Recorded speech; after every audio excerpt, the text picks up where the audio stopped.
socialismo, contra el genocidio en Palestina. Sí, juro, y que esta señora se calle la boca, porque la verdad nos tiene recansados, señor presidente.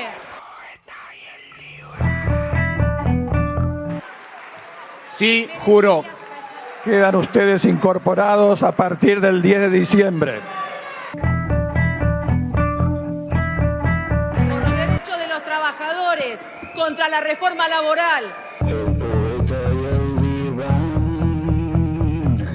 Por los jubilados, contra la persecución a los que luchan. Por la educación pública, gratuita, científica y laica.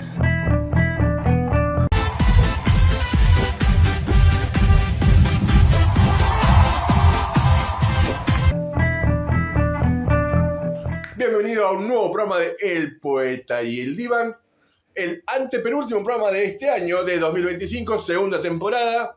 Mi nombre es Javier de Fox y soy el Huckleberry Finn de la poesía.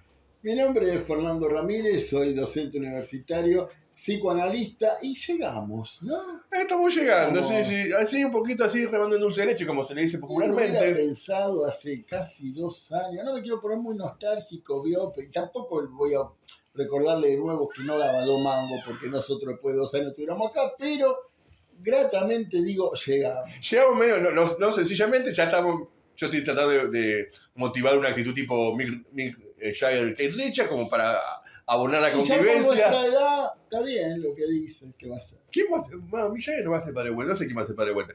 Pero hay un tema importante acá a tener en cuenta, me parece, que es el siguiente que me acabo de olvidar cuál es, pero no importa. Voy a ver, invento otra cosa. Ah, ¿sabes qué me dijeron? Estaba hablando con 2 muchachitos de 17, 18 años. Y no sé qué. Usted se codea con la juventud. Y trato, viste, de mantenerme joven. Sí. Aunque ya medio que ya va el ridículo, usted vio, ¿no? No, yo por eso, vio. Pero le pregunté algo sobre YouTube y me dijo, no, YouTube es de viejo, me dijo. Como Facebook, pero Claro, tiene esa onda de Facebook. con luz, cámara, acción, pero como Facebook. Sí. Pero bueno. Todos estamos bien, ¿no? Sí, Facebook, YouTube. Usted está medio enfermucho con el cambio de clima y eso, ¿no? Sí, me agarró la lluvia, el resfrío, ¿vio? ¿Qué me va a hacer? Por eso... hablando de la edad. Hay que laburar menos, Fer. Si pudiera. Pero bueno, antepenúltimo programa, acordate en nuestras redes sociales, arroba el Poeta del Diván en Instagram y en el resto, en Facebook Javier Ramírez, Facebook Javier Ramírez, y no sé, allá en la otra línea. En X tenemos X. En X también, que bueno, está medio abandonada, pero bueno. La cuestión, y nos aporta así, porque para mejorar nuestro producto necesitamos que aportes a canal.poeta.divan, acá abajito vas a ver, con lo más mínimo que sea vamos a poder seguir progresando. Nosotros nos falta un corbatero que nos ayudaría mucho a nosotros al tema del sonido, y estamos pensando miles de ideas para el año que viene en esto que sería la tercera Porque usted sabe temporada. que pensar siempre pensamos. Después si entra un mango o no entra un mango, se flotea. Sí, pero llega un momento... No se impide pensar. Me acuerdo que organizé una vez lo que iba a ser un ciclo de poesía con un poeta muy reconocido, que lo había convencido para que me acompañe ahí en el Bar La Dignidad. Y el primero todo muy lindo, el segundo todo muy lindo, pero el tercero me dice, la patrona todo muy bien con hacer el ciclo con usted, me dice, con usted de Fox, viste, me traté de usted, este poeta, Sí. pero bueno, quiere que lleve algún mango. Y la verdad que les venían al evento, eran 5 o 10 personas y uno más rata que otro como nosotros. Entonces no le fue mucho mejor. Entonces no que siguió. acá. No, lo único que le fue bien era el músico del evento, que ahora está ahí haciendo buenas migas en Francia. Pero digo, usted está acostumbrado entonces a pensar ideas y que después no entre un mango. Sí, o hacerlas sin pensar un video. Claro. Con más Y miren lo que hace Nico Richmond, que todavía sigue firme junto al pueblo acá en el Estudio, que me acompaña en Patriadas desde hace 15 años. Es un amigo de los CIES de cemento. No es que me sigue, seguimos así. Muy bien. Sí, no sé, 22 años me siguen en Patriadas, una cosa así. Es increíble. Es una militancia, lo Nico. La de Nico. Muy bien. Es un sacerdocio. Bueno, hoy vamos a empezar. Sí, escúchame. El programa anterior, y empezamos con algo que, para responder un reclamo que era, usted es muy lindo con la crítica esta, la crítica del otro, pero bueno, ¿ustedes cómo ven hacia adelante en el comunismo tal o cual tema sobre de la vida humana? Y nosotros sabiendo que hay un terreno de especulación siempre hay un terreno de especulación en cuanto a... pasado hicimos comunismo de educación. Claro, por eso. Ahora tenemos unos cuantos conceptos, algunas ideas. Pero como digo, un poco de especulación hay porque uno... Hacemos lo que podemos, escuchen. Y ahora vamos a tomar otro segundo tema, el segundo pilar de los 3 que vamos a tomar este año, que el segundo tema va a ser comunismo y salud. Un tema en el cual me parece que, en primer lugar, hay que repetir lo que quizás algunas cosas ya se suelen decir, que es el tema de la relación entre comunismo y la cuestión material, ¿no? Sí. Y un debate... Ya que abrió el tema, continúa, No, porque ese y es un ángulo, entre otros. Siempre. Es un ángulo. Pero hay que saber achicar, como decía Lenin, que hay que bajar la tierra las cosas. Sí.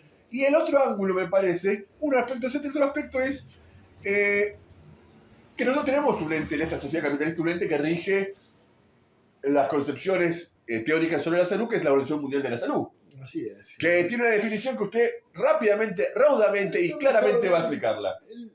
En principio vamos a fundamentar, ¿no?, la elección de este tema en un contexto donde, entre otros aspectos de la vida social, la salud se encuentra profundamente deteriorada, ¿no? Estamos hablando de una crisis muy grande en materia de salud a nivel mundial, Javier, ¿no? Se han conocido cifras, ¿no?, tales como aumento de ciertas patologías, ¿no?, cuadros de ansiedad, depresión, ¿no? Un relevamiento epidemiológico muy preocupante, Javier, en torno a el aumento en la tasa de suicidios que se ha registrado particularmente en jóvenes. Y varones también. Hombres, sí, y muchos intentos de mujeres, consumación del suicidio en hombres, sobre todo, y en los jóvenes, ¿no? Ahí sí, esto abarca tanto hombres como mujeres, en general los jóvenes. Bueno, en fin, ¿qué está sucediendo con la salud? Y particularmente con la salud mental, ¿no?, a nivel de la población mundial, más allá de las diferencias regionales, ¿no?, que hay obviamente en distintos lugares del mundo. Para no caer en la remanida frase, ¿no?, en la cual usted y yo fuimos educados, de es la crisis capitalista mundial, porque no tenemos que tratar de ser lo más riguroso posible para transmitir, ¿no?, los fundamentos de un problema y pensar posible perspectiva sin caer en abstracciones y generalidades, ¿no? Entonces, en principio, Javier, vamos a tratar de compartir acá en el Poeta y el Diván qué entendemos nosotros por el orden de la salud, Acá ¿no? dentro de la definición. Y acá voy a hacer, usted sabe mucho más que yo con el tema de la salud. Voy a hacer lo que pueda, como siempre. El primer punto con respecto... Es una ironía que este programa dedicado a la salud, yo esté resfriado, pero bueno. Bueno, el arte, porque es un artista nato usted. Bien, le agradezco. El punto es... Empecemos esta definición que usted empezó a introducir, que dice la Organización Mundial de la Salud.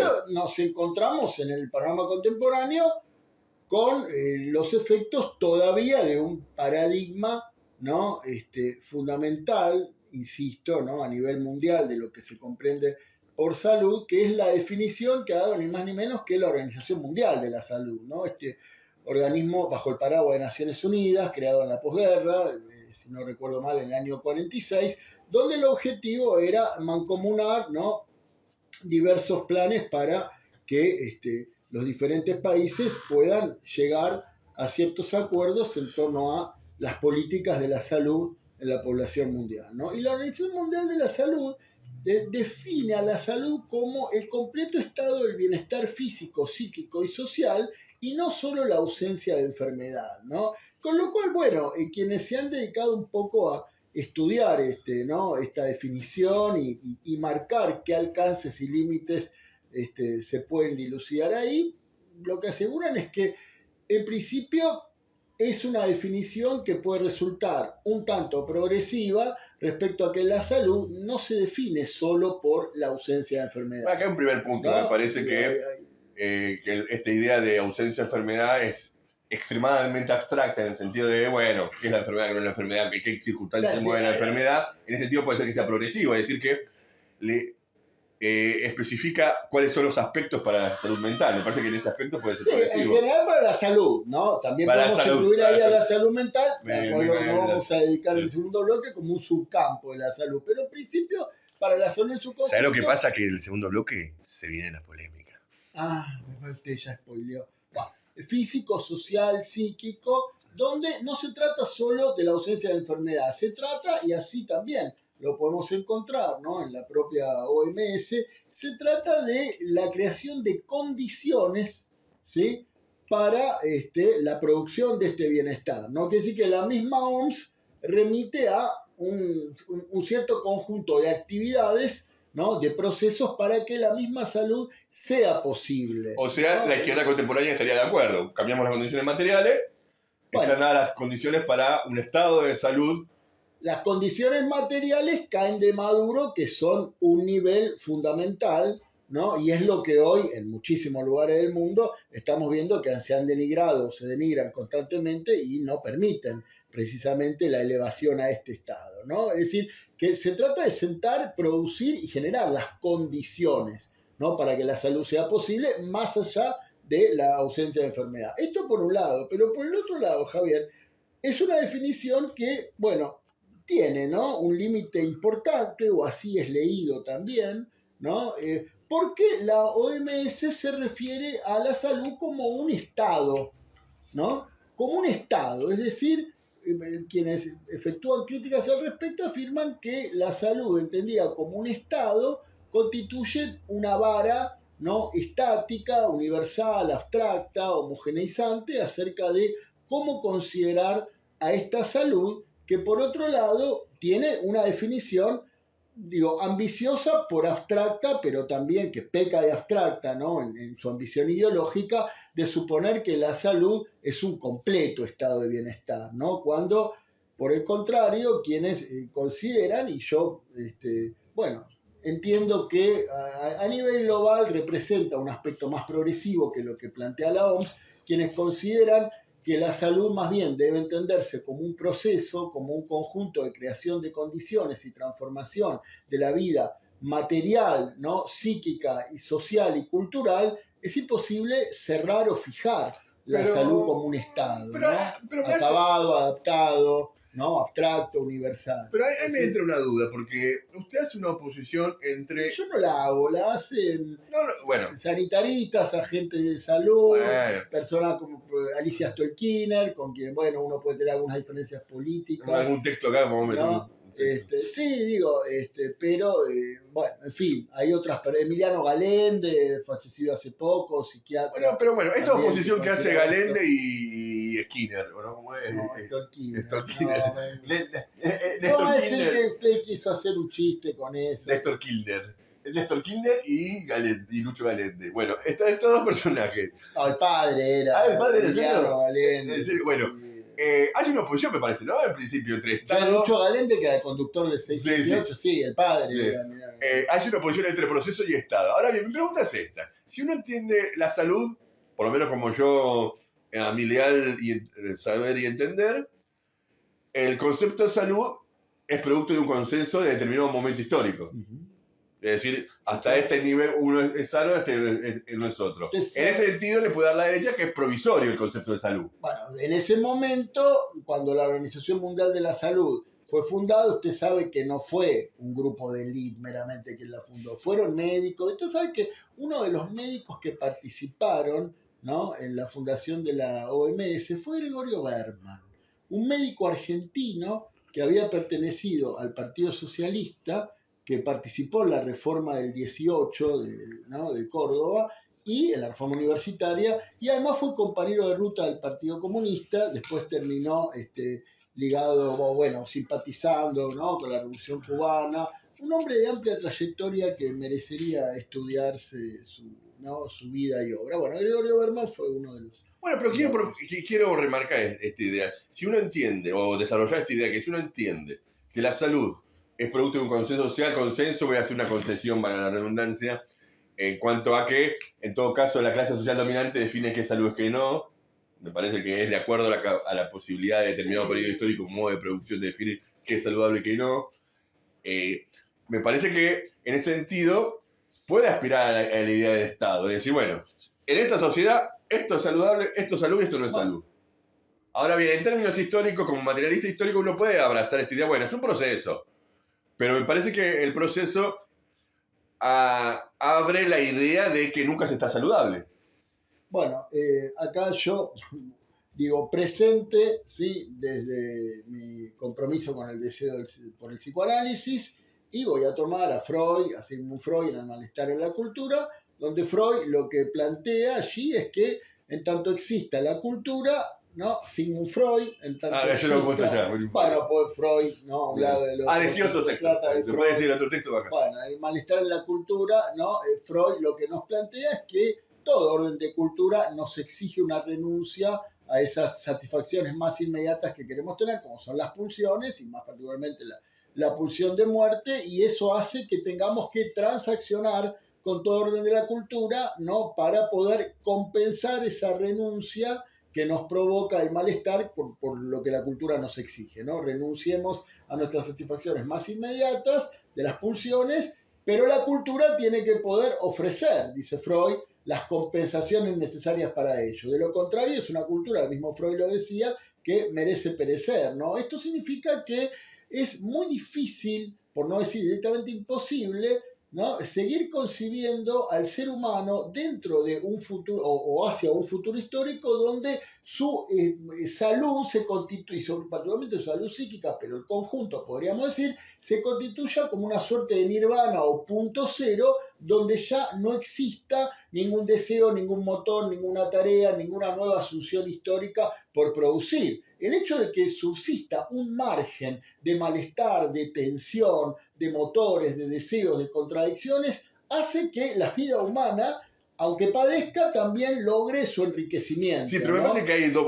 Este es el malestar por estructura que Freud había... Me da la sensación de que hay una mezcla de dos planos de análisis. ¿En qué sentido?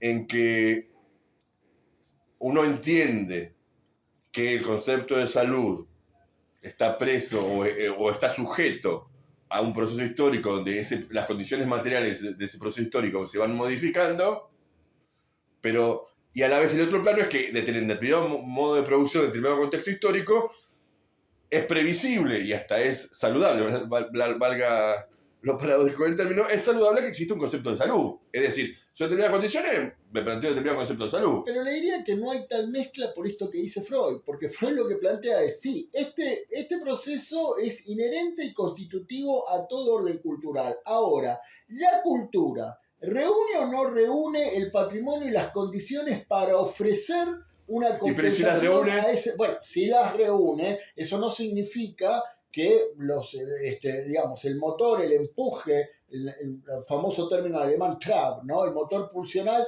se apague. A lo que Freud apostaba era que la cultura pueda ofrecer compensaciones, producciones, patrimonios, como para que eso pueda tener otro cauce. Entonces, las clases dominantes hasta ahora y en el seno del capitalismo se han encargado de ofrecer esas compensaciones. Entonces, si estamos hablando que en términos materiales es un plano de análisis, en segundo lugar, la cultura tiene la capacidad de abrir la posibilidad de estas satisfacciones que usted plantea, entonces pasa por un lado usted lo que plantea, en un tercer aspecto en cuanto a la salud. Bueno, creo que es fundamental justamente entender que la lucha por otra sociedad es la lucha por otra salud, es la lucha por otras condiciones para que efectivamente este proceso, ¿no?, de afrontar el malestar inherente en la cultura, tenga otros canales, otros recursos. Pero ahí usted está partiendo de un concepto que creo que debemos discutir en el segundo bloque, que es el malestar inherente que produce la cultura, es decir, la existencia de la humanidad misma. Bueno, por suerte nos quedan 2 bloques todavía, vamos a ver si llegamos. Esto vamos a seguir desarrollando en el segundo bloque del Poeta y el Diván, segunda temporada. La protagonista es Marilú Quirós, una diputada del PRO por Chaco. Entonces organizó un evento donde, con el apoyo de algunos médicos antivacunas, que ya fueron rebatidos sus argumentos, sube una persona con el torso desnudo y dice, miren, se queda el celular prendido, ahí lo ven, ¿no? Que las vacunas produjeron efecto magnético en el cuerpo y se pone el celular, pero se le cae el celular. Para que terminemos de una vez con la farsa de las vacunas que nos inyectan metal líquido, y por mis compañeros magnetizados, que hoy no se pueden ni acercar a la heladera. Y esto no es grasa en la piel, señoras y señores. ¿Se le cayó? Ahí. El poeta y el libro. Para que dejen de mentir a los niños con la farsa de que la Tierra es redonda, ocultando las murallas de hielo que nos protegen del vacío, para que digan la verdad sobre Elvis Presley, que vive en Mendoza sin asistencia, y para que apaguen las antenas 5G. ¡Sí, juro! Esto, la verdad que estamos cada vez más viejos, Fer, ¿eh? Tampoco tenemos que recordarlo todo el tiempo, le No, digo. pero como esto que le dije de que los pibes dicen que ya es para viejo el YouTube, bueno, pero ¿sabes el problema de esto? Es que uno espera que los viejos valoren el laburo y aporten a Canal.poeta de Iván. Los jóvenes sí pueden también, pero que aporten alguien más tenemos adulto que de 40 para arriba, excelente. Tenemos que hacer lo que dice Nico Rickman. Tenemos que hacer un videito así, cómo ganar dinero, y nosotros explicar que no hay que ganar dinero porque hay que hacer la revolución social. Bueno, hay que ver si tenemos más de 2 visualizaciones, habremos hecho. Sí. Gran. Bueno, Bien, escúchenme. seguimos. En primer lugar, que estamos hablando más de las cuestiones materiales, la definición de la Organización Mundial de la Salud sobre salud, este contrapunto entre Estado y proceso, en la cual no terminamos de ponernos de acuerdo. Si bien tiramos algunas puntas para que vos sí dejes tu comentario, ¿qué te parece? Si estás más con Mick Jagger o estás más con Keith Richards. Sí, es muy creativo a veces para inventar grietas mediáticas. Bueno. Debería dedicarse a asesorar a algunas Es que yo soy hijo de Gerardo Sofovich y de Mauro Hacía Viale. mucho que no lo mencionaba. El Mauro Viale. Bueno, el punto es este. Usted me dice, para retomar, que se solucionan las cuestiones materiales. Se solucionan las cuestiones... la cultura puede otorgar esta satisfacción. Compensaciones. A la denuncia de la satisfacción. Entonces hay un punto en el cual usted considera que hay un elemento histórico, suprahistórico, mejor dicho, suprahistórico de la condición humana. La crítica que le han hecho siempre a Freud ha sido esa, que ha convertido la pulsión de muerte en un fundamento supra o transhistórico, abstracto, en vez de remitirlo a las condiciones particulares del capitalismo. Y bueno, es un debate que, imagínense, no se ha saldado en un siglo. No creo que nosotros lo podamos saldar ahora en un bloque de menos de 20 minutos por YouTube. Por eso me parece que tenemos que ir sobre lo concreto, que es cómo entiende hoy el problema de la salud mental, que es el otro aspecto fundamental de la salud, en cuanto a este libro que se llama DSM, ¿se llama? ¿Cómo es? Sí, a ver, vamos a entender por salud mental un subcampo dentro del campo de la salud, ¿sí? Que, insisto, ¿no? Es redefinido como proceso y no como estado. Usted lo redefine. Yo le transmito, ¿sí?, algunos acuerdos que pondré con esa definición, ¿sí? Ha sido definido como un proceso de creación y recreación de condiciones de producción, ¿no?, para la posible satisfacción en términos materiales, sociales, culturales, y no como un estado homogéneo, que eso fue el gran límite que encontró la OMS. Ahora, Sí, no, yo en cambio estoy quizás más inclinado a esta idea de que la salud es un estado determinado, por supuesto condicionado a determinado momento histórico. El determinado momento histórico define que este es el estado de salud, este no es el estado de salud. Ahora, en el caso de la salud mental estamos hablando de un subcampo dentro de la salud, ¿sí?, que hace también, ¿no?, a las condiciones de producción, ¿sí?, para ese bienestar psíquico, mental y anímico, ¿sí?, en el conjunto de la cultura, pero bueno, tiene sus particularidades, y hoy hace tiempo ya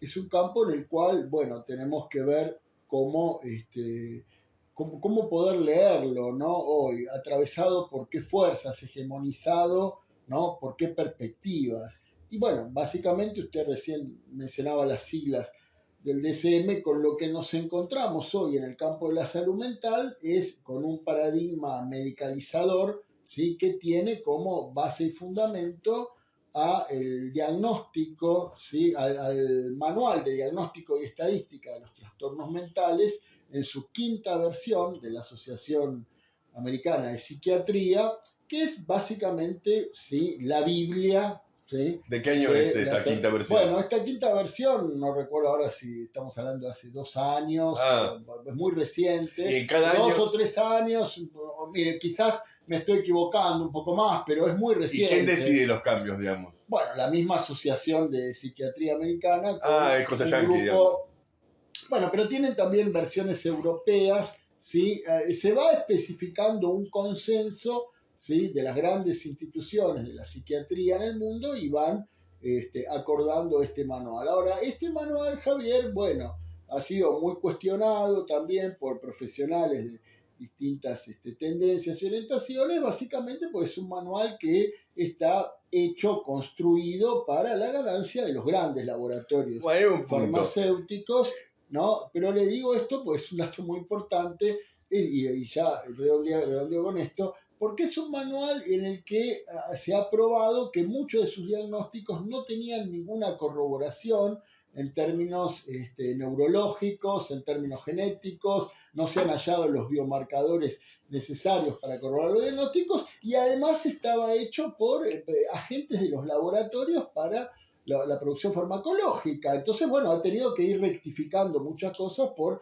las críticas que ha recibido. Es un festival de etiquetas, ¿no? Bien. Como Entonces, podemos entender que este manual de diagnóstico de salud mental vendría a ser lo que establece el canon de qué es locura y qué no. Yo, hablando en criollo, por más que alguno se ofenda, establece qué es locura y qué no es locura. Más que nada, trastornos y síndromes, ¿no? Y en nombre de este periodo histórico del sistema capitalista, esta es la autoridad máxima que existe hoy día, él y su... A tal punto que si usted hoy, y le digo porque yo, habiendo pasado por el hospital público, en mi caso el Hospital Pena, al cual siempre recordaré con muchísimo cariño y agradecimiento. ¿Como paciente o como docente? No, Con ninguno de los dos, como psicólogo, ¿no?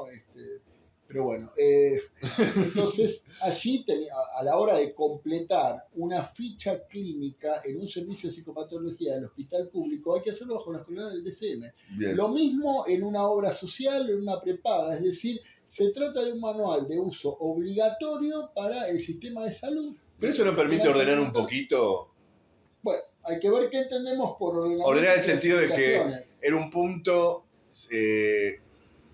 Mire, le voy a dar un ejemplo. Las personas son tan variadas, permite evitar que haya tantas condiciones de salud mental Mire, no nos va a dar como el tiempo, personas. no nos va a dar el tiempo, pero a ver, estamos tomando este ángulo de crítica al DSM porque hoy es un manual de importante Yo para entenderlo. O hegemonía en la salud mental, que además, insisto, es el sustento, la letra para los negocios farmacológicos. Bien. Yo personalmente aclaro, no soy una persona ni antifarmacología, ni que se opone a los fármacos, ni nada por el estilo. Acá estamos hablando de otra cosa. Una cosa es la salud mental, ¿no? Los casos determinados, la necesidad real de la farmacología, y otra cosa es la ganancia. Lo que usted bien debe recordar, ¿sí? La fórmula dinero, mercancía, dinero, prima. Pero escúchenme. ¿No? Entonces son dos cosas muy distintas. Voy a desarrollar ese aspecto que usted me acaba de censurar, pero voy a plantear entonces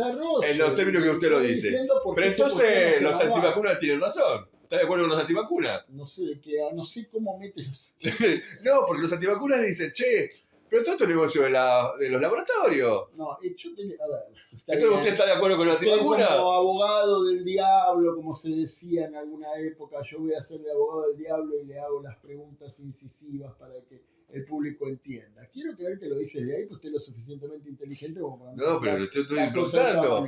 Usted me dice, no, las empresas capitalistas quieren una ganancia. Sí, estamos en capitalismo. Lo que se está cuestionando es justamente la endeblez diagnóstica, ¿sí? Estas epidemias diagnósticas de trastornos determinados, trastorno de déficit por atención, trastorno de déficit por atención con hiperactividad, episodio depresivo mayor. Mire, para que usted se vea. Y todo medicado. Algo que han cuestionado severamente del DSM es cómo se confisca el tiempo de la subjetividad, ¿sí? Para determinados procesos, ¿sí? Que no deberían ser enajenados en nombre de un diagnóstico, de un trastorno, de un imperativo farmacológico. Se pone la etiqueta muy rápido. Recomiendo mucho en esto el libro de la editorial Topía, ¿sí? Medicalización para domesticar al sujeto, de varios autores, de Enrique Carpintero y otros autores. Bueno, lo que digo es lo siguiente, Javier. Ahí, por ejemplo, en un momento dado en el DSM, creo que era en su cuarta versión, bueno, se estipulaba que un duelo tenía que durar determinada cantidad de tiempo, X semanas.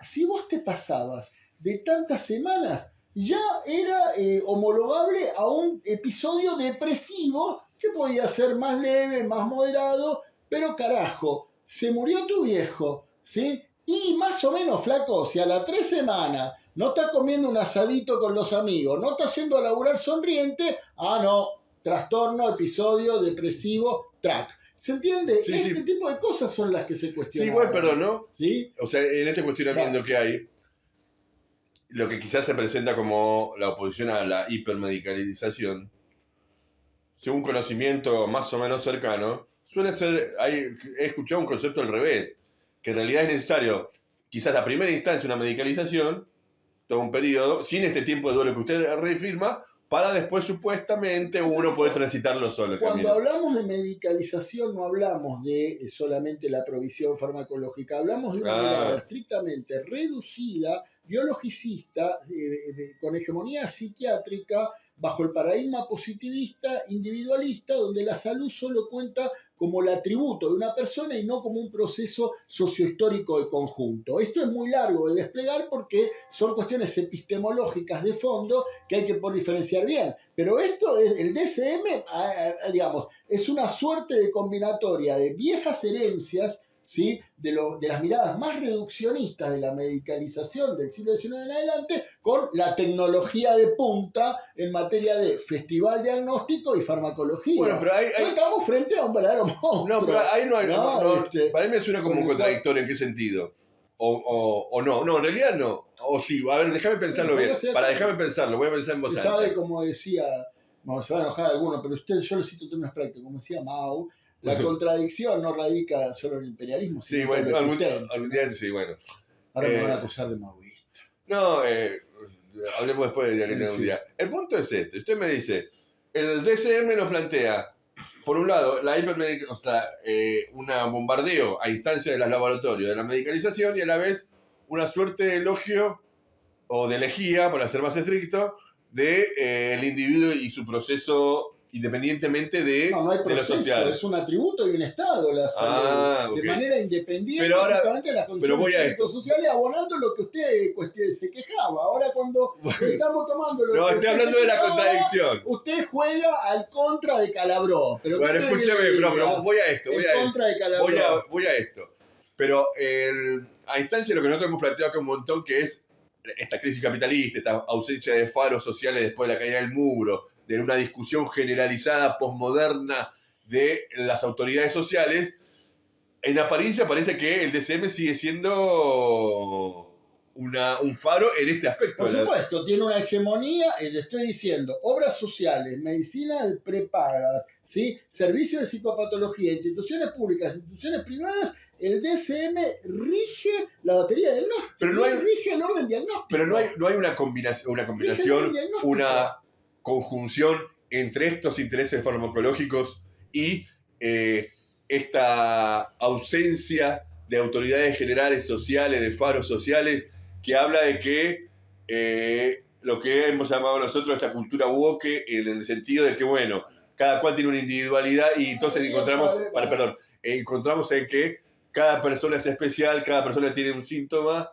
y entonces cada persona hay que medicarlo. ¿No hay una conjunción? Al DSM no le importa a cada persona, al DSM le importa la mayor homogeneización. Pero la vez aumentando. Le importa una suerte de algoritmo universal para la salud mental. Pero también termina siendo que todo el mundo está muy enfermo. Bueno, justamente, si esta es la quinta versión. Bajo los años autistas, te quiero decir. Esta es la quinta versión. Imagínese, llega a sexta, séptima, no sé. Vamos a terminar, ya no se va a resistir un archivo, ¿sí? Hasta se hablaba de síndrome de piernas inquietas. Mira, nosotros tenemos que estar sobrediagnosticados, como nos movemos en este programa con las piernas. Pero espéreme. Pero por ejemplo, esto del síndrome de piernas inquietas, no es una combinación. Quiero decir que circulaba eso. Sí, no entiendo. Pero no es una combinación entre los intereses de los laboratorios en medicar más y ser funcional una regimentación, y a la vez esta idea presente en la cual, hasta, perdóneme, se van a enojar, de que tener un diagnóstico es hasta cool. Bueno. ¿Me explico? El problema es que podemos derivar en un DSM woke. digamos, si la contraposición al DSM son etiquetas progres, sí, vamos a derivar en un DSM. Que hasta resulta cool, repito, te resulta ser cool, ¿no? Tengo un diagnóstico. Acá yo voy a citar, hay una psicoanalista que se llama Beatriz Janín, ¿sí? Que ha trabajado mucho sobre... ¿Algún texto tiene? Tema. Sí, pero ahora patologización de la infancia, sí, es un libro que recomiendo muchísimo también. Bueno, Beatriz Janín justamente trata a los procesos como a los procesos diagnósticos de esa manera, como procesos a ser rectificados, ¿no? Contrastados en el tiempo, de acuerdo al vínculo sostenido entre el profesional tratante, psicólogo, ¿no? En fin, el profesional que fuere, en términos incluso interdisciplinarios, ¿no? Pero ella habla desde el psicoanálisis, ¿no? Y el vínculo con el paciente, partiendo fundamentalmente de los potenciales, de aquello que puede ser, no cerrándolo con etiquetas. Ella no dice que hay que anular el diagnóstico. Lo que dice es que el diagnóstico está sometido a un proceso temporal, vincular, social, de acuerdo a cómo sea tratado también por el entorno familiar, de acuerdo justamente a los marcos institucionales en los que se movilice, ¿no? el sujeto, y el sujeto lo digo en un sentido muy amplio, y a partir de ahí poder establecer diagnósticos más amplios y tentativos. Entonces eso, ¿sí?, va más allá de si estamos en DSM con trastorno de espectro autista, rígido, cerrado, medicalizado, etcétera, o neurodivergencias en un sentido amplio, flexible. O sea, está planteado mucho más allá de eso. La tarea como resolver eso. Y está planteado porque para eso, como dice usted, el faro tiene que ser otro. Obviamente el faro que ilumine, ¿no?, la problemática de la salud mental tiene que ser otro en materia de los procesos diagnósticos, en materia de los alcances y límites que debe tener la farmacología en esto, y en materia de qué visión se tiene en definitiva sobre lo que ampliamente podemos denominar, bueno, la subjetividad, tanto lo propio, lo potencial de cada quien, y sobre todo, Javier, por su capacidad de hacer lazo social con el otro, que es lo que a nosotros nos importa, sobre todo cómo pensar la sociedad del presente y del futuro. No digo, cómo construir el lazo social con el otro, digo, bajo la etiqueta, bajo el fármaco, bajo la impotencia. Mire, en ese sentido, voy a remitir a lo que un autor muy importante, ¿no?, pero también para la historia del marxismo en el seno de la psicología, como Lev Vygotsky decía. Vygotsky, Javier, fue quien fundó el campo de la defectología, pero sabes que es muy importante porque Lev Vygotsky decía que no había personalidades defectuosas. Él era un férreo opositor. Te estoy hablando, Javier, en los años 20. Claro. El tipo en ese sentido era un visionario del problema. Vygotsky hablaba de los defectos, no de la personalidad defectuosa, digo, como si el defecto fuera el estigma, la marca, ¿no?, lo que hoy podríamos llamar la segregación, etc. Él decía, no, hay que tratar de que ese defecto pueda convertirse, en términos dialécticos, como lo decía Vygotsky suscribiendo al materialismo histórico, pueda convertirse en una potencia, ¿no? Que aquello de lo que se carece se pueda convertir en una potencia. Años 20, Javier. Sí, pero ¿tiene algo que ver con esta diferencia entre carácter y personalidad? Bueno, claro, porque la personalidad significa ya una definición más de conjunto. Es una definición, ¿no?, social, bueno, claro. Pesan más cosas. Pero si vos estás hablando de personalidad defectuosa, estás diciendo que no estás adaptado a la sociedad o a las exigencias de la sociedad. Si en todo caso es responsable de la sociedad de... Sí, bueno, pero Vygotsky no negaba que los defectos, lo que se llamaba en ese momento, los defectos puedan tener causas biológicas, orgánicas. Lo que él planteaba era cómo eso tenía que ser inscripto en un proceso de superación de contradicción, haciendo del defecto, ¿sí?, una potencia, ¿no? Digo, con limitaciones motrices, ¿sí?, o de orden psicológico, lo que fuera, cómo hacer de eso una construcción para que, bueno, la realidad sea tomada y medida de una manera diferente a simplemente adaptación o desviación. Sí. ¿No? Que me parece que en esta... Bueno, esto obviamente te estoy hablando de décadas previas al DSM, que creo que nació el DSM en su primera versión, creo que es a fines de los años 60, hoy ya 2025 contamos con su quinta versión, y se ha ido incrementando en la cantidad de diagnósticos y etiquetas ¿no? Y estigmas absolutamente arbitrarios para el negocio de la farmacología. Sí, bueno, y en esto quizás... donde el objetivo es que el sujeto se adapte rápidamente a las exigencias de las relaciones sociales de producción capitalista. Y en eso creo que es un tema que charlaremos en el tercer bloque, pero me parece que para pasar en limpio, claro, un poquito y fortalecer una idea que a mí me parece que es reforzar esta idea primero de que tanto el concepto de salud como el concepto de salud mental es indivisible, es relativo. A un contexto histórico, social, y a la vez, y en todo caso hay que entender quizás esta combinación entre la irrupción o el peso de los laboratorios y la combinación con la sobreetiquetación que existe hoy día, producto de la ausencia de estos faros. Estamos hablando, deja planteado por omisión justamente lo que trataremos de encarar en el tercer bloque. Bueno, nos ha quedado, ya estamos terminando el bloque, pero si lo mencionas, abrís un tema. Ya sé lo que falta. Bueno, listo, nos han quedado cosas que iremos... Si querés, vemos si lo metemos en el tercer bloque. Y de paso generamos enigma para que sigan viendo el tercer bloque. Así termina el segundo bloque del Puente del Diván. Bloque 2, antepenúltimo programa. Todos los proyectos mineros, ya sean lo que tiene que ver con el cobre, el oro, el litio, las tierras raras, básicamente tenemos el potencial de crear de manera directa 1 millón de puestos de trabajo. Por eso es tan importante una de las leyes que vamos a estar mandando, que tiene que ver con la ley de los periglaciares. Básicamente ustedes tienen la zona glaciar y la periglaciar es el perímetro a partir del cual ustedes pueden empezar, por ejemplo, a hacer actividades mineras. Es esta famosa ley de glaciares que es realmente muy importante porque cuida estas maravillas que estábamos observando recién. Por ejemplo, el glaciar Perito Moreno, que es que realmente nos deleita con su maravilla. ¿Por qué es importante? Porque los glaciares recaudan o tienen el 70% del agua dulce del planeta. Ahora vamos a ir recabando, Luis, algunos datos centrales respecto a esto, pero esto es un dato central. ¿Por qué? Porque en este momento todo el planeta, como sabemos, está atravesando una situación de crisis climática y todos los glaciares del mundo están en retroceso. Los de la Argentina, por supuesto, no son la excepción. Entonces, esa es la importancia de esta ley que preserva justamente las zonas glaciares y también lo que es el ambiente periglacial, que es decir, son todos los entornos alrededor de los glaciares. Los considera como bienes de uso público, tal es la importancia que en el año 2019 la propia Corte Suprema de Justicia apoyó esta ley, le dio el visto bueno, si se quiere, para decirlo en términos coloquiales.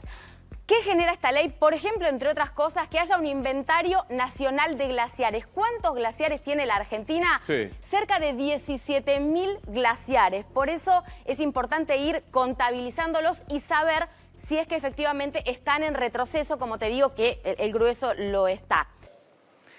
Hoy eso no está bien definido. Los ambientalistas que prefieren que uno se muera de hambre, pero no tocar nada, es decir, una actitud bien primitiva.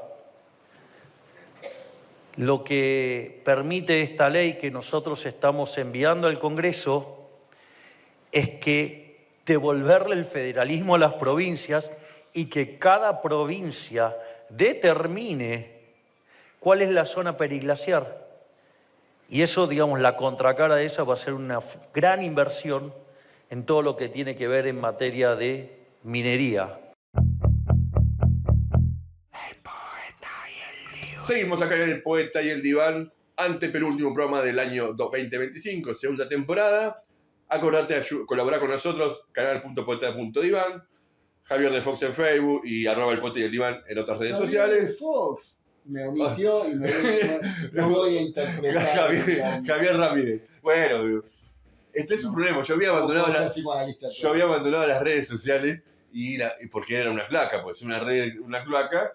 Y ahora usted... Se parece a Berbisky que dice las redes antisociales. Porque vio el esfuerzo que estoy haciendo en nombre del Poeta del Diván, me meto otra vez. Bueno, otra vez, Javier Ramírez. Por Javier y por Ramírez. Era peor Fernando de Fox, era peor. Tú te dices, podríamos probar una no lo había pensado. Fernando de Fox. Somos como los Ramones, ¿viste? Nicolás de Fox. Bien, los Ramones. Dale. Bueno, tercer bloque, que nosotros pensamos, quedaron un par de puntas sueltas. Ojalá fuera solo un par. Pero bueno, usted sabe que hay que tratar de descentralizar un poquito, de simplificar, porque el sumum de la humanidad está en la simplificación de su existencia y no en la complejidad. Pero más allá de eso, ya lo estoy pegando con los talones de entrada. El punto es, tenemos que dar este debate, porque estamos en esta situación de sobreetiquetamiento. Bueno, usted sabe que una de las cuestiones que se está discutiendo incluso frente a la epidemia de diagnósticos de trastorno del espectro autista, que hoy por hoy, usted sabe que en algunos relevamientos que se han hecho, y sobre todo en la población infanto-juvenil, ha dado algo así como 1 cada 36. Una cosa, en las escuelas, por ejemplo, hay, ¿no? Muchas poblaciones de alumnos con gran cantidad de diagnósticos, y esto también es un problema en el campo educativo muy serio, porque lo he escuchado por parte de docentes, ¿no? Que están en los ámbitos de la psicopedagogía también, que dicen, bueno, hay alumnos que hoy por hoy no están bajo la contención, los marcos institucionales, las respuestas que las escuelas pueden dar con esto, desde la falta de un funcionamiento sistemático de los gabinetes psicológicos hasta, ¿no? la falta de formación en los profesionales. Ahora se ha votado, ¿no? No sé si fue en la legislatura de la provincia de Buenos Aires, creo, capacitación en neurodivergencias también en el campo educativo, en fin. Pero digo, falta muchísimo, obviamente, todavía. Y esto, Javier, decían algunos docentes, se está planteando lisa y llanamente el retorno a las escuelas especiales. Es decir, ¿qué pasó con el modelo de inclusión? Acá, mirá, ¿no? interesante. Hay un límite que se está revelando. El modelo de inclusión, Javier, está encontrando un severo tope. No, en todo caso ha mostrado su fracaso. Bueno. Para que usted sabe que hablo sin cortapisas. Se están regresando a las escuelas especiales. Ha mostrado como en otros aspectos también de la sociedad, algunas cuestiones han dado vuelta, pero a esto me permite esta idea de, quiero linkearla con la charla que tuvimos con Josefina Ramos González, en la cual hablamos de esta nueva educación emocional. Me parece que está íntimamente ligado. Sí. Bueno, claro, ahí habría que ver ella, bueno, de paso, ¿no? Obviamente pasamos chivo, véanlo el programa, las dos columnas en donde hemos conversado con Josefina. Pero me refiero a este punto, en el sentido de que ya deja de tener este objetivo específico. Bueno, un reclamo que se está haciendo es, en principio, cambiar la denominación, que el trastorno de espectro autista deje de llamarse trastorno por patologizante, estigmatizador, etc., y pase a llamarse condición, ¿no? Con lo cual, la condición sería algo más amplio por fuera de cualquier juicio o prejuicio segregatorio. Ahora, Javier, el problema es el siguiente, y tiene que ver mucho con lo que vos marcabas, esto de el fracaso de un modelo de inclusión. Podemos estar enfrascados, y vos sabés que en determinados campos disciplinarios eso es muy sencillo, enfrascarse en un sinnúmero de debates de orden semántico, terminológico. Si vos le querés... Sabe que igual en Villete, bueno, ¿no? pero digo, no lo llames trastorno, llamale condición.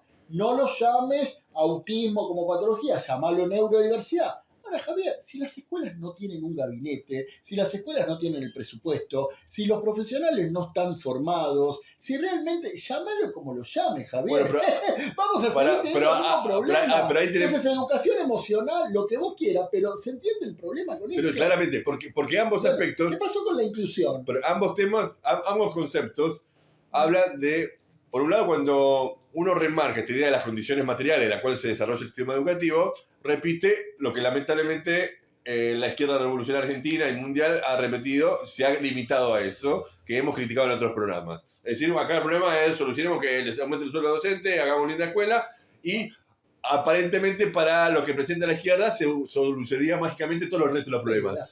Pero por otro lado tenemos... el sindicalerismo. Claro. Y por otro lado tenemos la discusión semántica del progresismo que ha marcado los últimos 20, 25 años, que decir, no, bueno, no es negro, es afroamericano.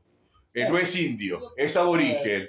¿Me explico? Nosotros acá hemos insistido mucho, Javier, en términos de que en la ya tristemente célebre batalla cultural, ¿no? Por supuesto que no había que ir, ¿no? Tras las agendas ¿sí? En pugna, sea de la extrema derecha o el progresismo fútil, etcétera. Pero para eso hay que construir una perspectiva propia donde, insisto, no se trata de que las denominaciones no importen, las construcciones semánticas tampoco. Como buen psicoanalista dice. No, digo, bueno, escúcheme, pero si no somos contradictorios con lo que estamos diciendo, sí, donde claro, la lucha por el sentido hacia una batalla cultural. Ahora, el problema es cuando eso, y eso lo marcábamos, no está acompañado de ninguna estrategia real con vocación de transformación o revolucionaria, ¿no? Para decir, che, esto no puede seguir más así. Ya miremos lo que pasó con lo que está pasando también con la ley nacional, la ley 26.657, claro, que es la ley de salud mental. Claro. ¿No? Bueno, Otro gran ejemplo. ¿qué estipuló la ley de salud mental? El cierre de todos los neuropsiquiátricos. Se había puesto fecha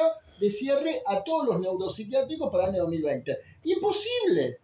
Imposible. Sabemos que hay una gran cantidad de personas internadas, ¿no? En las estructuras manicomiales, en los grandes, ¿no? Las grandes instituciones neuropsiquiátricas, no solo o no tanto meramente por afecciones o patologías de orden mental, sino por indigencia social. Eso te iba a porque decir. precisamente no tienen, ¿no?, dónde alojarse, ¿sí?, material y socialmente. Entonces, cerrar los neuropsiquiátricos cuando la ley estipulaba un 10% de presupuesto y solamente recibió un 2%, cuando no se cumplió con el presupuesto para descentralizar, ¿sí?, los hospitales, las instituciones monovalentes hacia las camas de los hospitales generales, cuando vemos el colapso que hay en los hospitales, cuando los salarios son entre irrisorios, ¿no?, y ínfimos para muchos profesionales, por supuesto que esta ley va a terminar siendo inaplicable. Porque aparte hay... Por supuesto, por más que su espíritu sea progresivo. ¿Se entiende? Bueno, pero también hay que discutir este espíritu progresivo. Pero me parece que en un punto... Porque otro programa. Porque también es claro este asunto, en la cual la desmanicomalización, la crítica no debe centrarse en que, bueno, el indigente social, el que el familiar no tiene una habitación, condiciones, tiempo y condiciones materiales para atender a la nueva persona, donde hay una reducción del Estado, de la presencia del Estado en cuanto a posibilidad de acceder a la salud pública, sino también me parece que entra acá una cuestión, la capacidad de la sociedad en su conjunto, tomando en cuenta el fracaso, ya en un ejemplo único, específico que es la educación, la capacidad en su conjunto, más allá de algún intento, lo otro que hay circunstancialmente que nosotros podemos ver en la televisión, qué lindo, hay un restaurante atendido por autistas, hay una panchería atendido por mancos y por down. Más allá de esas cuestiones, me parece que hay una falencia, en esto lo tomo la palabra sentido que usted siempre menciona, del sentido general de la incorporación o de la asimilación de estos sectores que efectivamente tienen algunos problemas de integración, para decirlo de alguna manera, o de convivencia social, o de establecer un lazo social. Claro. Hay un problema en ese sentido. Hay que evitar también cualquier homogeneización arbitraria o abstracta de esta población, pero, Javier, no se han construido las elementales condiciones para que el lazo social pueda ser reconstituido por parte de estas personas, sobre todo si se pregona, como lo pregona la ley, una perspectiva de orden comunitaria. Esto es que la salud, como proceso, se trate de la integración permanente del sujeto, un sujeto considerado de derechos, no objeto pasivo del saber psiquiátrico, sino un sujeto de derechos, que esté inscrito, ¿no?, en el lazo social comunitario y sea obviamente el respaldo de la propia comunidad o la apoyatura en la propia comunidad la que pueda precisamente permitir la reconstitución del lazo. Pero para eso, además de decir no al manicomio, etcétera, había que construir casas de medio camino, instancias de organización intermedia, una red pero todo eso sigue siendo material. De seguimiento. Sí, sigue siendo material, pero está ligado a una concepción de salud. Claro. Por eso digo, la perspectiva comunitaria, sobre todo partiendo de lo que se considera la atención primaria en salud, la perspectiva comunitaria es ese encuentro inmediato del sujeto de derechos con su propia comunidad. El manicomio obviamente aísla. El manicomio, ¿no?, lo que hace es plantear muros, ¿no? Ahora, ¿hay que cerrar así como así? Bueno, si se hubiera hecho eso, por supuesto que íbamos a una catástrofe. No, pero de ¿Cómo se redistribuía una población donde no tenés las bases materiales y sociales y te diría culturales en muchos aspectos Bueno, a eso para me que refiero, esto pueda sí. ser posible. Pero hay un ¿no? punto que encima, en la coyuntura política e histórica que estamos hoy día, el fracaso de la integración en la escuela pública, el fracaso de la desmanicomialización, ha alentado a los sectores que vulgarmente se llama derecha a criticar fuertemente este intento de sumar como elemento activo funcional, aunque sé que no le gusta la palabra, que pueda establecer un lazo social y que a la vez hay hechos concretos, como en los casos de esta turista que fue asesinada por alguien con un diagnóstico psiquiátrico. Creo que hay 2 o 3 casos que en este espíritu derechoso que está en auge se le están dando... La ciudadana argentina vino de Brasil se le están dando mucha bola con la idea de no plantear esta discusión que planteamos nosotros, o sea, hacia adelante, de bueno, cómo establecemos la integración, un lazo social nuevo, novedoso, con nuevas condiciones, bajo nuevas condiciones materiales de estos sujetos, sino que se plantea volver para atrás. Bueno, todo el distinto hay que cerrarlo. Es un cuestionamiento a la ley, sobre todo, Javier, al artículo 20 de la ley, que afirma que la internación es un recurso excepcional, ¿no? No recuerdo ahora exactamente, pero la letra de la ley sí dice recurso excepcional y tiene que ser bajo una decisión interdisciplinaria cuando la internación es involuntaria, ¿no? Entonces, bueno, claro, el punto es, y ahí tenemos un problema, ¿no? Porque si toda la discusión se va a centrar en internación sí, internación no, claro, estamos dejando de lado, ¿sí?, el trasfondo del problema, que es lo que nosotros decimos. ¿Están o no están las condiciones materiales, políticas y hasta culturales para la reconstitución del lazo comunitario por parte de quienes padecen estas afecciones? Bueno, en eso, ¿no?, se puede hacer un paralelismo. O sufriente, porque padeciente no, porque te dice, bueno, sufriente, bueno, en fin, ¿viste? Ahí están los temas semánticos. En eso se puede hacer un paralelismo. En eso se puede hacer un paralelismo con el problema de la inseguridad ciudadana, con el tema de los delincuentes, con el rol como organismo de encierro de las cárceles. Hay un paralelismo en el sentido, bueno, la respuesta de la derecha actual frente a la delincuencia es una respuesta punitivista. La respuesta frente a las personas con determinadas condiciones, determinadas enfermedades. Ultramanicomial. Frente a eso, la respuesta que hemos asistido en los últimos 20 años no ha dado respuesta. No es el chorro, pobre chorro, que es víctima de su sociedad. Entonces, bueno, hay que... Eso dígaselo a algunos dirigentes de izquierda que montaron un culto al Piolo Moreira. Bueno, no me haga hablar. Y por el otro lado, el tipo... Independientemente de las condiciones, hay que manicomializarlo. Estamos frente a, primero, al fracaso de la perspectiva progresista de salida a estos problemas. Por el otro lado, estamos frente a un crecimiento de una salida punitivista manicomializadora. Sí. Está más que nunca planteada que entendemos cómo debemos entender el problema en el comunismo. Bueno, que nos van a decir, claro, ustedes faltando 6 minutos se ocupan de esto. Bueno, hemos hecho lo que pudimos, por supuesto la idea era perdiendo tiempo. Era compartir un diagnóstico crítico. Está perdiendo tiempo. Y decir, está perdiendo tiempo, hablá, ¿dónde vuelta? No, y decir, bueno, concebimos que hay una necesidad imperiosa, ¿no?, de transformar todas estas mismas bases sociales que son las que producen y reproducen estos problemas. Bueno, eso te dice la izquierda hoy día. Bueno, pero escúcheme, además de decir, hay que ver qué es lo que se plantea o se proyecta. Como usted dice, si el corset va a seguir siendo las luchas puramente sindicales, presupuestarias, materiales, y no políticas, culturales o ideológicas, bueno, nosotros acá estamos diciendo, a ver, ¿por qué es tan importante concebir que la salud, ¿sí?, la salud en términos generales, como particularmente en su campo, la salud mental, para su potencial despliegue, ¿sí?, diverso, ¿no?, enriquecedor, que haga nuestra realización como especie, requiere otra sociedad, requiere una sociedad que no puede seguir siendo la que se basa justamente en la crisis. ¿Cómo qué? ¿Como especie, dijo? Especie humana, somos una especie, ¿o no? O sea, somos animales, entonces. No, ahora nos saca ese debate faltando. Bueno, ya haremos un programa. Ese debate, si pero entiendo, hay un punto, que la posibilidad de desarrollar el total potencial humano como sociedad, como especie y como sujeto dentro de esa especie... Planteaba Marx tomando a Hegel sobre el trabajo, ¿no? Digo, El problema es que vivimos en una sociedad donde el trabajo, que es la actividad en la que nos realizamos como especie, es un medio para su subsistencia. Pero ¿no? ¿y si resolvemos eso? Si resolvemos eso, habremos dado un paso mucho más grande que el que dijo el astronauta. Habremos dado un paso todavía mucho más grande que plantea nuevas discusiones, que por ejemplo el tema de qué sería salud y qué no sería salud.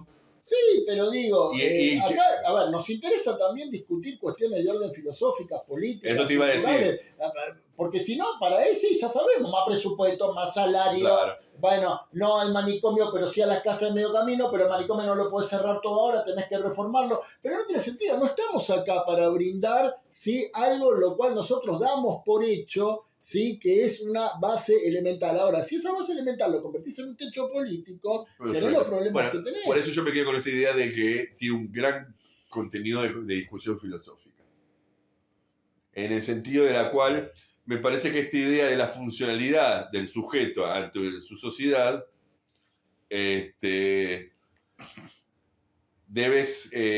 hoy día los sectores que critican a la OMS, tomando el primer bloque, y su concepto de salud, de estado de salud, debe ser pensado no solo en la respuesta, que es un proceso de algo que, bueno, depende de las circunstancias, uno permanentemente tiene que estar buscando la salud. Me parece que no hay que renegar del concepto de funcionalidad para una sociedad. ¿Por qué lo digo? ¿Por qué? Porque esta idea del trabajo como yugo va a estar resuelta, y a la vez el propio trabajo y la propia construcción filosófica del sujeto va a dejar de ser un yugo y va a encontrar un sentido emocional, espiritual, cultural, y que aporte a la existencia material del conjunto de la especie. No sé si me explico. En principio, dentro del capitalismo todavía, ¿no?, hay que sentar bases transicionales sabiendo que estamos en el marco en el que estamos. Yo creo que la idea de apuntalar constantemente un proceso de salud en un orden comunitario donde demos una batalla profunda, cultural y política, para abandonar la condición de usuarios y convertirnos realmente, ¿no?, en sujetos que activamente producen salud, donde desde la unidad familiar, pasando por el barrio, llegando a las organizaciones culturales, ¿no?, o instancias intermedias, etcétera, este proceso esté presente permanentemente. Bueno, pero ahí yo puedo acordar bueno, pero digo, para empezar a despuntar algo. Pero hay un punto que ¿sí? usted, la conclusión es correcta, pero creo que las premisas son incorrectas. Porque acá el concepto de usuario-consumidor, el concepto de usuario-consumidor es una crítica que se hace 60, 70 años, pero que nosotros como marxistas no entendemos más de otro lugar, no tenemos el lugar de productor, del trabajador, el ser humano como productor para reproducirse.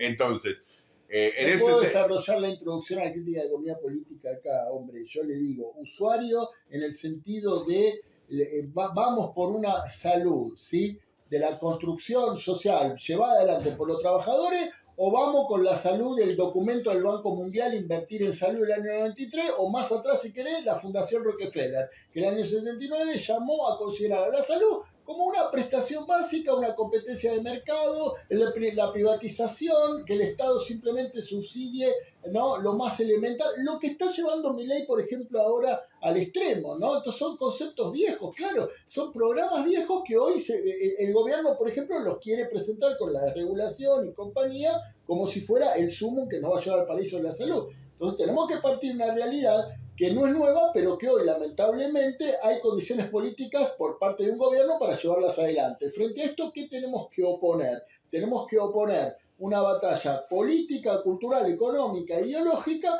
donde le digamos, basta esto, pero no el freno a Milei a secas, sino porque consideramos que positivamente existen otros elementos para construir una salud distinta, que tiene que ver con todo lo que venimos planteando hasta ahora. En ese sentido lo dije, y aparte porque tenemos poco tiempo. Déjese de quejar con el tiempo. Usted sabe cuál es el tiempo, usted tiene que ordenarse en cuanto al tiempo. Difícil. ¿Vio? Hay que privilegiar lo social, y usted tiene que ser funcional a los tiempos, no el tiempo ser funcional a usted. Pero no importa. Más capitalismo no se consigue. No, eso se ser animal gregario. No Cajanovista. No es capitalismo. No es capitalismo, es ser una sociedad. No importa esto, pero bueno. Todo esto que ha quedado abierto, me parece que vamos a ver cómo tomamos en alguna columna algunos elementos que hemos dejado. Dejaros tu comentario, por favor, de todo este debate que claramente ha quedado abierto, porque sabemos que esta idea de fisionomizar cómo debe ser concebida la salud del comunismo, como los otros temas que hemos abordado ya en la educación y que abordaremos de acá en adelante, tiene un terreno de especulación y tiene un gran terreno fuertemente filosófico. Creo que eso es el aspecto que tenemos que empezar a desarrollar, sabiendo dos cuestiones. En primer lugar, que el capitalismo, más que nunca descarnadamente, está planteado en términos de la ganancia, la salud como término de ganancia, se haya desarrollado o no en tal o cual país. Mercancía. Eso. También hemos observado que la salida de post caída del muro, en términos woke progresista, ha fracasado rotundamente, y sabiendo el tercer elemento, que no nos hacemos los boludos, que tampoco cualquier planteo que uno haga no debe ser funcional a lo que hoy plantea en auge el regreso al punitivismo, el regreso a la manicomialización. Son los elementos centrales a la hora de pensar el problema, porque si no, caemos en el problema es que falta presupuesto para la salud. Que falta, pero sabemos que no se ahoga ahí el tema. Claro, exactamente. ¿Algunas palabras de cierre? Por salud y revolución. Salud. Hablando de salud, estamos yendo a fin de mes, a ver cuándo hay que brindar. Sí, y si aportás, vamos a brindar con más alegría. Canal.poeta Diván. Gracias, Nico Rickman, Bugo Estudio. En el Más Allá, Lalo Limón. Muchas gracias, señor Fernando. Muchas gracias, señor Javier. Esto fue todo.